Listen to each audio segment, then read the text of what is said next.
You're watching The Ready Writer, a show where I get to speak to writers of all different genres, mediums, and experiences. The Ready Writer. Are you ready? Hi, and welcome to another episode of The Ready Writer. I'm Casey Bell, your host, and today's guest is Kelly Caleb, who is a licensed therapist. With her skills of writing, along with her training as a therapist, she creates and publishes children's books to help children and even adults with mental and emotional health. Let's listen to our interview. So, when did you know you were a writer? Something you enjoyed doing? That is a good question. I have been writing stories all of my life. Um, my first story, I think I wrote when I was 5. I wrote about King Kong. And I could still tell you the entire story, which was, I guess, the first fan fiction I ever wrote. I never saw the movie. I only, because I've seen the Oh, commercials and I saw the posters because I was too little. It was going to take a 5-year-old to see King Kong. Um, And so I wrote this story in kindergarten, and our teachers were telling us to write a story, and they made them into little books, and taped the edges, and I just thought it was the coolest thing ever. And so I wrote, one day King Kong went into town. He picked up a lady, climbed up a building, and squeezed her to death. The end. Because that is what I thought happened in King Kong. So that is probably the worst story ever. pretty good for a child. Not bad for a 5-year-old who hadn't seen the movie. So I have always been writing, um, and I've always had an idea that someday I would like to publish something that I wrote. I think when I was in high school, I had a poem published here and there.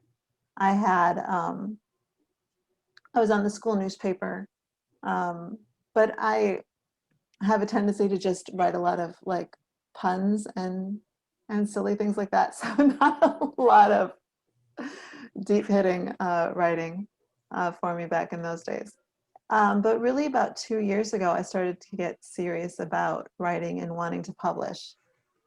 I had a breakup, which ended up with me moving in with a friend of mine for a couple of weeks while I found a new place to live. And that friend, I would come home from work and I'd sit and chat with her. And I read her some of my writing, and I read her the first story that I had written about Now Cow, which is one of my main characters. And this is Now Cow. A friend of mine made this Now Cow for me, which I absolutely love. So I read her that first story, and Now Cow is all about helping children with moral decisions, mindfulness, and emotional self-control. And so in the very first book, it was Now Cow helps Drama Llama, which is this character who's all about anxiety. So I read her the story, and she was like, "You have to publish that." And I was like, "Oh yeah, I know." And she said, "No, you need to publish that. That's a great story, and you need a series."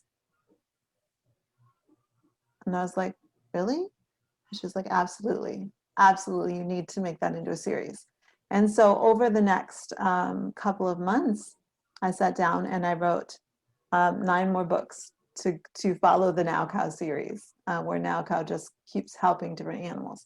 And so then I just started working at it really, really hard. I got a second job um, to afford to pay an artist to bring it to life the way I wanted it to be, and to cover any other costs of publishing that I wanted to do. And that's when I really started getting serious. But I have always been writing. I've been writing stories for friends with years, and independently as well. Okay. So explain the what is the summary or synopsis of Now Cow Helps Bad Habit Rabbit without spoiling or giving out spoilers. Okay. Well, Bad Habit Rabbit is a little rabbit who has a lot of bad habits. He's always late. He's messy. He doesn't plan ahead. And so basically it ends up that he goes to school and he's really hungry and he didn't pack a lunch. So he decides to steal some of Now Cow's lunch. And Now Cow holds Bad Habit Rabbit accountable, but also works to help Bad Habit Rabbit change those habits and learn how to live in a better way so that he doesn't have a negative impact on others and can help people. What or who inspired that particular story, if there was a specific inspiration? Well, Now Cow, the character originally was inspired by Eckhart Tolle's book, The Power of Now, which is all about learning how to be mindful and stay in the moment, stay in the now. Because regret and a lot of other negative emotions come from focusing too much on the past. And anxiety and fear and things like that come from worrying about the future and anticipating failure in your future. So when we stay in the now and we really just experience each moment, then we can lower those negative emotions and just really enjoy the moment that we're in. And so that was the original inspiration for that character. And as far as getting to Bad Habit Rabbit, when I was trying to create my series, I just thought about all the things that kids might have as maybe challenges or character flaws or whatever. Not just kids, we all have those. Yeah. But I wrote down a whole list, and one of them was like bad habits and this and that and the other thing. So I have, anger and fighting and things like this. And then I was like, okay, so what animals would go with that? And so the only thing that rhymed with habit was rabbit. And so I made Bad Habit Rabbit. And I have a whole, like I said, I'm working on the whole series. So the very first one was Drama Llama, which is all on anxiety. And then it's Bad Habit Rabbit. The next one that will be coming out shortly is Lost My Shoe Caribou, which is about learning how to, be more of a minimalist and how too much stuff kind of gets in our way of keeping track of things and being accountable for ourselves. After that is Fighter Spider, who is a little fighter who has some anger issues. And then after that is Mole in the Hole, who has some issues with depression and sadness. So slowly working on getting these out. Those are amazing and definitely needed today. So you said you've always wanted to publish a book, but you said you didn't really think about it till your friend told you. So I'm assuming that means you didn't really have any knowledge of the how to. So how did you first learn what you needed to do to publish the book, and what was your process like? What did you learn during that process? Yes. Well, and I think originally what happened is years ago, maybe 20 years ago, I had sent some things out to publishers, gotten rejected, and then I just stopped. I was like, okay, I guess, and I just went back to like normal life, raising my kids, going to work, all of that. And so what I learned is that this whole world of independent publishing and indie publishing exists. And I started to educate myself. I went to YouTube University, which is my favorite, and learned a lot. I watched a lot of videos on self-publishing. Some of the most helpful ones I think came out of like Full Sail University, but a lot were podcasts like this where you learn, what other authors have done. I chose to go with the Ingram Spark route. So I publish, I get it all done, and then I upload it, but they distribute it to everybody. So it goes to Barnes & Noble, it goes to Amazon, it goes worldwide. Somehow people in the UK bought my book. I'm like, who even are you? If you're in the UK and you bought my book, I want you to let me know because I want to know who you are. Please come and find me. I want to have tea and crumpets. I don't know who you are, but I'm thrilled that it made all the way across the pond. That's so cool to me. So I think that's amazing. So I learned that. I learned a lot about what I'm good at and what I'm not good at. For example, I am not a great drawer. I have drawn okay in the past. So I'll show you. This is an example of what my poor artists have to deal with. I send them pictures like this. And they've turned them into amazing artwork. So I send them all these little storyboard sketches of Right. kind of like, because most of the artists that I work with want some kind of basic thing to start with. And then they turn them into these amazing pieces of art. Yeah, that's Like, amazing. you know, I have little stick figures and that says cow with an arrow. So my artist for the Now Cow series is John Van Hout, the third. And he's a local artist here in Florida. He lives in Tampa. And this is his first published work, even though he's been drawing things for people for a very long period of time. He's never really made himself into like a published artist. So I'm super excited to have him and kind of promote his artwork along with my own stuff. So for all the Now Cow books, he's been doing that for me. And I have another artist that I'm working with in Canada, who's her name is Elise Erickson, and she will hopefully be doing some of my other artwork coming up for some other more therapeutic books that I have. So the Now Cow series is kind of whimsical. It rhymes. It's Dr. Seuss, and it's about mindfulness and developing good moral character, self-control, emotionally and behaviorally. And then the other series is going to be more along the therapeutic lines. I have one called Molly in the Mud, which is about being stuck in depression or types of addiction and things like that. I have one to help children understand schizophrenia and things like that. So I have that whole other series that hopefully will be coming out at some point in the future. So I learned that I need an artist because I'm not good at all of that sort of thing. I learned that I'm also needed a graphic designer because I'm also not good at taking the pictures once I have them and putting the words onto the page. I thought, I could just do this in Word or something. Nope, I do not know how to do that. I am no good at that. So I learned that I needed that. I have a friend, Liz, my friend Liz Martin, that originally inspired me to start writing the series of Now Cow instead of just the originals book. She's very right brain, so she's all, or I'm sorry, she's my left brain. So she's all organization and and facts and figures and numbers, and I'm all right brain creativity. And so I learned, kind of how to balance that out a little bit. And so she's been super helpful. Um, on that note, Liz's family had a tragedy last year where her son Jack committed suicide at age 13. Wow. And so 10% of my books or of all profits go to her foundation that she started, which is operationjacksvillage.org. And the Bad Habit Rabbit book is actually dedicated, I don't know if you can see that well, Yes. dedicated to Jack.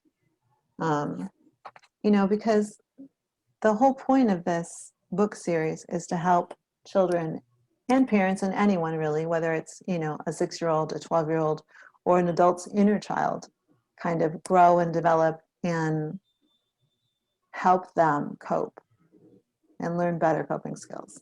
So that's kind of how it went from Liz inspiring me to me kind of really creating it and putting into a purpose as well, that can help others above and beyond just being part of the book series. Okay. Where did you find your illustrators? So John Van Hout III, my illustrator for the Now Cow series, I knew him personally in Tampa because I used to live in South Tampa. So he would come over and he was always drawing.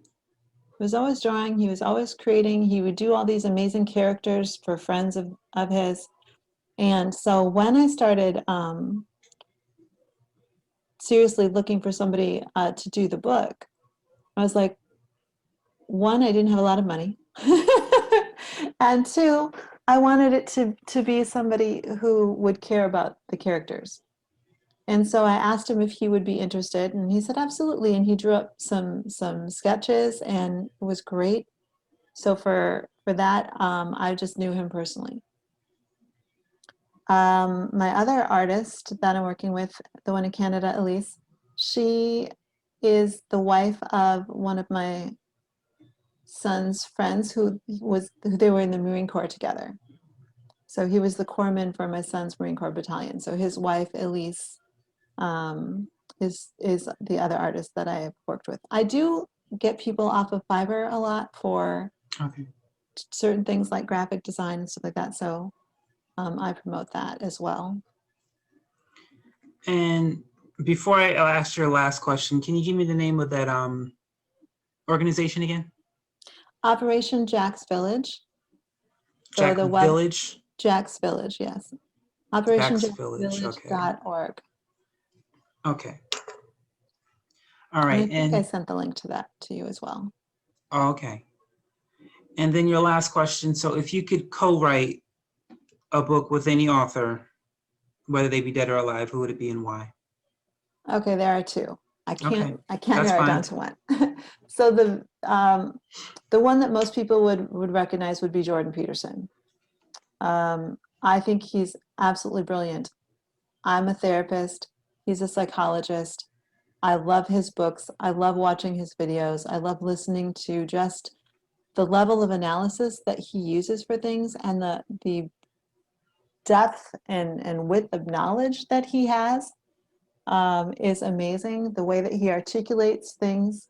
I know that some of what he said has been misconstrued, but I just love the psychoanalysis that he does. I think he's very brilliant, and I think that his teachings are really helpful to a lot of people to get into a mode of responsibility. And that's also something that I'm a strong proponent of, as people being responsible for their self-improvement. The other person that I would love to publish a book with is Serena Blaze.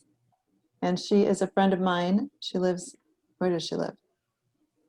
I don't know if she lives in New York or Washington, D.C. area. She's over there somewhere, Virginia, Washington. But she's going to kill me because I talk to her all the time. But I've missed out on where she actually is.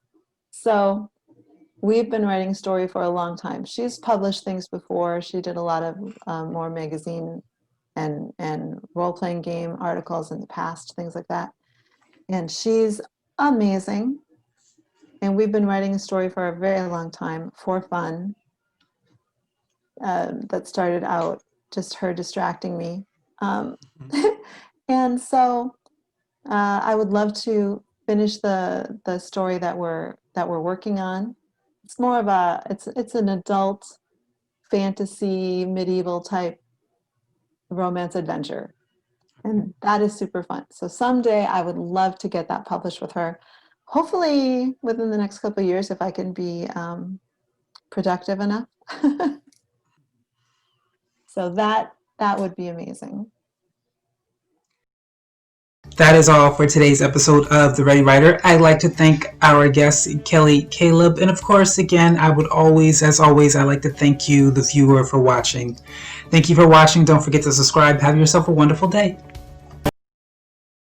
From author Kelly Caleb comes a book for children and the whole family. Now Cow helps Bad Habit Rabbit, a mindful tale for changing behaviors. Children need creative stories. Now Cow helps Bad Habit Rabbit inspires, motivates, and entertains while helping with mindfulness, moral decisions, and emotional self-control. This book is for children ages 6 to 12 years old and for the inner child in all of us. It's also perfect for teachers to have as classroom reading. Now Cow helps Bad Habit Rabbit, a mindful tale for changing behaviors, available online at nowcowbooks.com and at amazon.com as well as Barnes & Noble. Order your copy right now.